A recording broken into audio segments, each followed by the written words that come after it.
Hello guys, আসসালামু আলাইকুম। আশা করি আপনারা ভালো আছেন, আমি ভালো আছি। তো ফার্স্ট অফ অল আপনাদের কাছে ক্ষমা চাই নিতেছি, আমি প্রপারলি ভিডিও আপলোড করতে পারতেছি না আমার ফেসবুক পেজ, আমার ইউটিউব চ্যানেলে। কারণ আমি দেশে আছি, কিভাবে প্রপারলি ভিডিও আপলোড করব? চায়না থাকা অবস্থায় হইতেছে আমি মার্কেটে যাইতাম, কয়েকটা ফোন সিলেক্ট করতাম, অথেন্টিক ফোন, দেন সেই ফোনগুলোর ভিডিও প্রাইস দিতাম, আপনাদেরকে কন্ডিশন দেখাইতাম, সেখান থেকে আপনার অর্ডার দিতেন। তো বর্তমানে সেই পরিস্থিতিটা নাই, এই কারণে আমি কি ভিডিও সেভাবে প্রপারলি আপলোড করতে পারতেছি না। তো সবসময় ভিডিও দেখেন যে আমি মার্কেটে যাই ভিডিও আপলোড করতেছি, কিন্তু আমি বর্তমানে যে জায়গায় আছি আপনারা আমার ব্যাকগ্রাউন্ড দেখলেই বুঝতে পারবেন আর কি, যে আমি একদম গ্রামের ভিতরে আছি আর কি। তো এই ওয়েদারটা, এই আবহাওয়াটা আর এই মানে কি বলবো, মুভমেন্টটা অনেক সুন্দর লাগে আর কি। চারপাশে যদি দেখেন আপনারা সবুজ গাছগাছালি, এই যে এইদিকে যদি দেখেন হাঁস, এদিকে যদি দেখেন এই যে কুকুর আমাকে পাহারা দিতেছে আর কি, সে আমার সাথে সাথে আমার বাসা থেকে আসছে। তো আমি আপনাদেরকে যে কারণে আর কি ভিডিওর সামনে আসা, আমার হাতে একটা ফোন দেখতে পাইতেছেন, Vivo X100 Ultra, white colour আর কি। তো ফোনটা ফার্স্ট অফ অল আমি আপনাদেরকে কন্ডিশনটা দেখাই।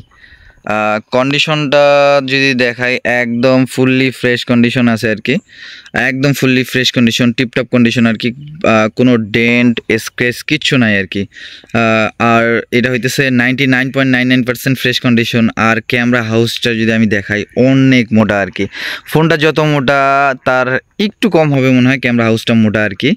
আর এটার ক্যামেরা জোস আর কি, জোস বলতে জোস। আপনারা যদি দেখেন Vivo X100 Proর সাথে যদি আমি কম্পেয়ার করি, 100 Pro থেকে ডিসপ্লেটা একটু কার্ভ আর সামনের ক্যামেরা কাটআউটটা একটু চিকন করছে আর কি।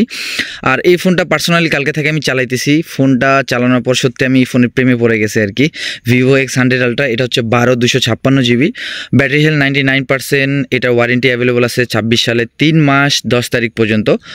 আর ব্যাটারি সাইকেলটা যদি আমি দেখাই আপনাদেরকে, ব্যাটারি সাইকেলটা হইতেছে আপনার 191 বার। হ্যাঁ, আমি ফার্স্ট অফ অল আপনাদেরকে ক্যামেরাটা দেখাই, কেন আমার এই ক্যামেরাটা এত পছন্দ আর কি। যদি দেখাই, আমি যদি 10x পর্যন্ত যদি জুম করতেছি, দেখেন প্রপারলি দেখা যাইতেছে হাঁসগুলো কী করতেছে আর কি। আর পোর্ট্রেট শট কি বলবো, জোস পোর্ট্রেট শট। আমি পোর্ট্রেট শটটা নিতে পারতেছি না, কারণ নিবই বা কীভাবে, কারণ আমার সামনে কেউ নাই। তারপর আমি যদি চেষ্টা করি যে পোর্ট্রেট শট নেওয়ার জন্য, যে পোর্ট্রেট শট কেমন আসে আর কি, 50x আমি যদি একটা পোর্ট্রেট শটে নেই আর কি, আমার পার্সোনালি একটা পোর্ট্রেট শট নেই। পোর্ট্রেট শটটা কী বলবো, জোস পোর্ট্রেট শট আমার। কি বলবো, চোখে কি হয়েছে না হয়েছে প্রপারলি বোঝা যাইতেছে আর কি, ডিটেলসটা অনেক সুন্দর আর কি। নিজে নিজে তুললাম আর কি 50 দিয়ে। আমি যদি এখন 35 দিয়েও যদি তুলি, পোর্ট্রেট শটটা থেকে একটু দূর থেকেই নিতে লাগে আর কি ফ্ল্যাগশিপ ফোনগুলোর ক্ষেত্রে। তো দেখেন জোস আর কি, জোস জোস জোস কী বলবো। আমি এই শুধু ক্যামেরা আর ব্যাটারি ব্যাকআপের কারণে এই ফোনটার প্রেমে পড়ে গেছি। এই ফোনটা হচ্ছে, আমি আবারও বলি, এটা হচ্ছে 12/256 GB, battery health 99%, condition 99.99% fresh, কারণ কোনো ডেন্ট স্ক্র্যাচ কিচ্ছু নাই। আর এটার সাথে একটা অরিজিনাল চার্জার আছে 80 ওয়াটের। আর এটার প্রাইস পড়বে মাত্র 71,000 টাকা। যদি কারো লাগে আমাকে জানাইতে পারেন। আর আরেকটা কথা আপনাদেরকে বলতে চাই, সেটা হইতেছে অনেকে আমাকে নক করে বলে যে ভাইয়া আমার Xiaomi 14 Ultra লাগবে, Vivo X100 Ultra লাগবে, কিন্তু চার্জিং সাইকেল লাগবে 100 বা 100-র নিচে। ভাই এটা কিভাবে পসিবল? চার্জিং সাইকেলটা আমি যদি আপনাদেরকে বুঝাই বলি, একটা ফোন আপনি যতবার 100% চার্জ করবে সে অনুযায়ী হইতেছে ফোনটা ততবার দেখাবে চার্জিং সাইকেল। মনে করেন আমি একটা ফোন কিনছি, 2 মাস বয়স হইতেছে, কিন্তু আমি দিনে 2 বার ওকে 100% চার্জ করছি, তো সেক্ষেত্রে আমাকে দিনে 2 বার চার্জিং সাইকেল বাড়তে থাকবে। হ্যাঁ, তো সেক্ষেত্রে আমি দেখাই দেই আপনাদেরকে ফোনে হইতেছে এই যে একটা জিনিস দেখাই, এটা 95 করছে আর কি, এই জিনিসটা দেখানোর জন্য আর কি। এই দেখেন ভিভো ফোনে একটা অপশন আছে, আপনি এই যে 95-এ যদি করে দেন, তাহলে হইতেছে ফোনের ব্যাটারি যখন চার্জে দিবেন, মনে করেন রাতে ঘুমাইছেন, 95 হলে কিন্তু অটোমেটিক অফ হয়ে যাবে। তো যখন অটোমেটিক অফ হয়ে যাবে, আমি 2 মাস হইতেছে আমার ফোনের বয়স, আমি 4 বার 100% চার্জ করার পর 95 অপশনে অন করে দিয়ে রাখছি, তাহলে আমার 2 মাস বয়স, কিন্তু আমার চার্জিং সাইকেল দেখাবে 4 বার। যখন এটা 100 থাকবে, তার মানে হইতেছে প্রতিবারে 100% চার্জ করবে। এমন হয় যে মনে করেন চার্জে দিয়ে বাইরে গেছেন, আর এগুলো তো ফাস্ট চার্জ, তো সেক্ষেত্রে দ্রুত চার্জ হয়ে গেছে, 100% চার্জ হয়ে অফ হয়ে আছে।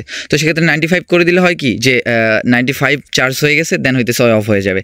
তো চার্জিং সাইকেল এখন যারা বুঝে আর কি তারা কি করে এই 95 বা 80 বা 90 করে রাখে অপশন, যে মনে করেন আপনার ফোনের বয়স 2 মাস বা 3 মাস কিন্তু চার্জিং সাইকেল অনেক কম। আর সবথেকে বড় কথা হইতেছে যে যারা একটু বোকা টাইপের আর কি, তারা বলে যে হ্যাঁ এটার চার্জিং সাইকেল অনেক কম, মানে ফোনটা অনেক ইউজ হয়েছে। তা না, ফোন ইউজ হয়েছে কি না সেটা হইতেছে অনেকে আছে যে মনে করেন আমি আজকে একটা ফোন কিনছি, 2 মাস ধরে ফোনটা পড়ে আছে, চালাইনি, বাসায় পড়ে আছে, কারোর জন্য কিনছি, সে চালাচ্ছে না, তো সেক্ষেত্রে সেই ফোনের কন্ডিশনটা অবশ্যই ভালো থাকবে। তো একদম চার্জিং সাইকেল কম মানে যে সেই ফোনটা কম ইউজ হয়েছে, সেই ফোনটা ভালোভাবে ইউজ হয়নি, এটা তা না ভাইয়া। চার্জিং সাইকেলের বিষয়টা আমি ক্লিয়ার করে দিলাম। আর এটা চার্জিং সাইকেল হচ্ছে 191 বার। যদি ফোনটা কারো লাগে জানাইতে পারেন। জোস একটা phone, camera, battery backup, performance সব দিক থেকে বেস্ট একটা ফোন। আর ফোনটা অনেক হ্যান্ডি আর কি, অনেক স্লিম আর কি, স্লিম কিন্তু ক্যামেরা হাউসটা অনেক মোটা আর কি। তবে যারা ফটোগ্রাফি আর ভিডিওগ্রাফির জন্য এই ফোনটা চাচ্ছেন তাদের জন্য বেস্ট একটা ফোন হইতে পারে। আজকের ভিডিও এই পর্যন্ত, আল্লাহ হাফেজ।